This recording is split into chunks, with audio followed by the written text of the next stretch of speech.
Hello everyone, welcome back. Right after I uploaded my video on Brokeback Mountain, I immediately did more reading on whether or not it's okay to watch sexuality in film. In my last video, I talked about Christianity and seeing media from a Christian perspective. As I said in the last video, there are many movies I used to enjoy that I don't enjoy anymore, and that I don't think are good movies anymore. I also understand that there is a difference between movies to enjoy and movies to appreciate. When you greatly enjoy a movie, you're entertained by it, you feel good emotions when you watch it, and you want to see it again to feel that joy again. When you appreciate a movie, you understand the story's intentions. You admire how well the story is told. The story might not be happy. It might pull on your emotions, but it delivers the right message and the right outlook. You might watch it again to analyze a scene or share with a friend or relative who wants to see it. In learning the Christian life, I look back at the classes I took, and although most of my professors taught well, they all had bias of their own. Regardless, in one class we watched a documentary on director John Cassavetes, which stated that the best movies challenge the viewer. That sounds right. The best stories, told in books, TV shows, and movies, will tackle difficult topics and challenge the ways we think and the ways we view the world. Some of these movies can be enjoyed, and some can be appreciated. Some can be both, too. In connecting this to Christianity, many of these challenging stories in film contain sinful content, such as foul language, violence, and sexuality. I hear some Christians say they have no tolerance for these scenes in movies. Other Christians say they're fine seeing this content, as long as it serves the right purpose to the story. No matter how old you are and what you've seen before, you need to set restrictions. The Bible can help you figure out those limits. Our Lord knows that sins cross our vision, and it's our responsibility to understand what's right and what's wrong. We must also be responsible with how we react when we see the right thing and when we see the wrong thing. The right movie might show this negative imagery with the right scenes leading up to explain why it happens and the negative consequences that follow those particular scenes. This is why film directors, writers, and actors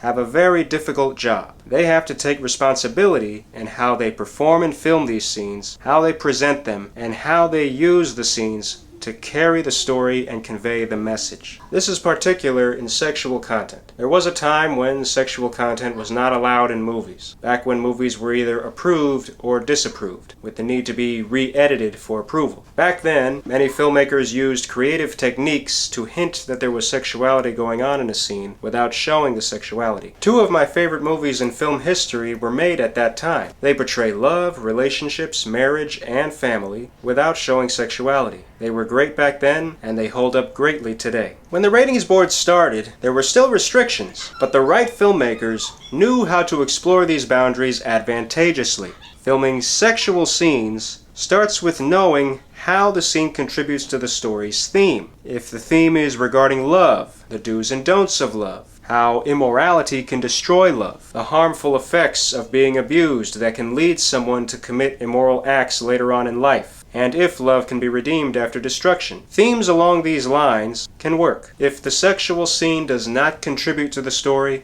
it shouldn't be filmed. But if the scene does contribute to the story's important message, it can be filmed. God is watching over. God sees us, God reads our minds, and God knows the intentions that the right filmmakers and actors have when they film these scenes. The right filming and performing of a sexual scene wouldn't involve actual sex, but simulated, like simulating a shootout in an action or war movie, and making it look real on film.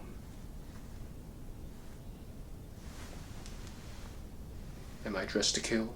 There should be covers for the performers, and the cinematographer would use careful close-ups and pans to give the implication of sex without showing full sex. From there, we as viewers have responsibilities with how we view these scenes. These scenes should not be enjoyed. In my case, I don't enjoy watching a sexual scene in a movie. Sexual scenes are not entertaining, and the right filmmakers don't intend for these scenes to be entertainment. When the right movie has the right message, and the right story to carry the message, and the sexual scene contributes to the story, and the filmmakers and actors film and present the scene responsibly, I can appreciate how the scene helps the movie convey its message.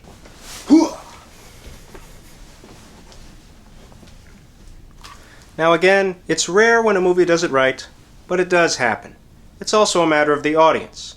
Nothing is for everyone, and not everyone needs the message conveyed in a specific movie. But when the target audience appreciates it, it succeeds. Can you enjoy one story and appreciate another story? Let me know in the comments section. Like and share if you enjoyed the video, and if you haven't already, subscribe to me for more videos. Hit the bell if you want to be notified of uploads. I'm making more videos for you, and bigger projects for you as we speak. Have a great week and a great life, and always love yourself for who you are. Godspeed.